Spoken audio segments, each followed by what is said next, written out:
সঞ্জয় খামোশ, এই নারী নিপীড়ন যেখানে, এই লড়াই হবে যেখানে, আমি কে তুমি কে, তনুমনি আসিয়া, আমি কে তুমি কে, তনুমনি আসিয়া, এই অবিলম্বে নিপীড়কদের গ্রেফতার করো, বিচার করো, এই অবিলম্বে নিপীড়কদের গ্রেফতার করো, বিচার করো।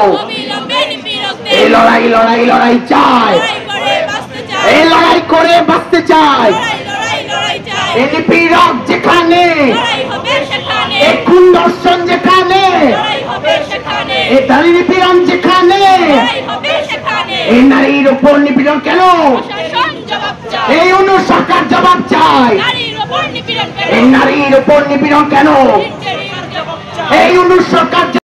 সরকার প্রোগ্রাম করেছে, এইবারও হয়তো বা আমরা দেখব সেই ধরনের প্রোগ্রাম হবে।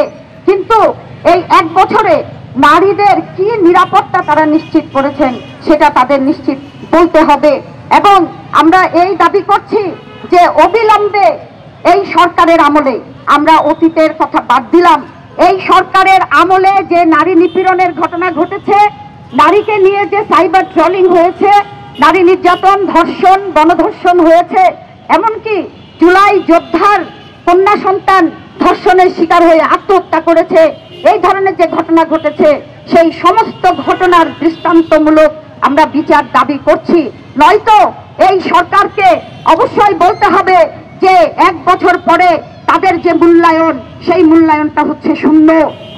আমাদের প্রধান উপদেষ্টা তিনি বলেন, তিনি 3-0 নাকি একজন প্রবক্তা, 3-0 মানে অনেক বড় বড় তারা কথা বলেন, তিনি নাকি নারীর প্রতি ভীষণ মানে নারী বান্ধব।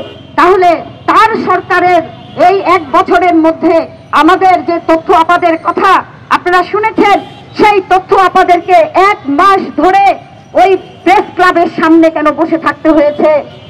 আজকে যখন মুরাদনগরে এই ধরনের ঘটনা ঘটে, ঘরে ঘরে আমাদের অভিভাবকদের বুকের মধ্যে কাঁপন ধরে, তারা নিরাপত্তাহীনতায় ভোগে, তাহলে এই তথ্য আপাদের কি সেই নিরাপত্তাহীনতার মধ্যে এই সরকার প্রতিদিন ছেলে দিচ্ছেন না? এই দায় কি সরকারকে নিতে হবে না? বন্ধুগণ, আজকে আমরা এই সমাবেশ এই বলেই শেষ করব যে এখনো সময় আছে।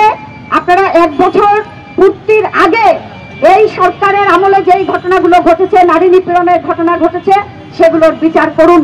সত্যিকার অর্থে যদি আপনারা এই যে ডাল ভরা কথাগুলো বলেন, সেগুলোর যদি কোনো প্রাণ থাকে তাহলে এই কাজগুলো করুন। নয়তো আপনারা পদত্যাগ করে সেই কাজটা আপনাদের করার ছিল, আপনারা এই গণহত্যার যারা করেছে তাদের বিচার কিংবা যারা আহত হয়েছে তাদের সুচিকিৎসা আপনারা করেননি। আপনারা নির্বাচন দিতে চান না, তাহলে আপনাদের যে কোনো একটা তো মানুষের সামনে আপনাদের অবস্থান রাখতে হবে, সেই অবস্থানকে স্পষ্ট করুন। নয়তো আমরা ধরে নিব আপনাদের অবস্থান ওই ফ্যাসিস্ট যে আওয়ামী সরকার, সেই ফ্যাসিস্ট আওয়ামী সরকারের মতো।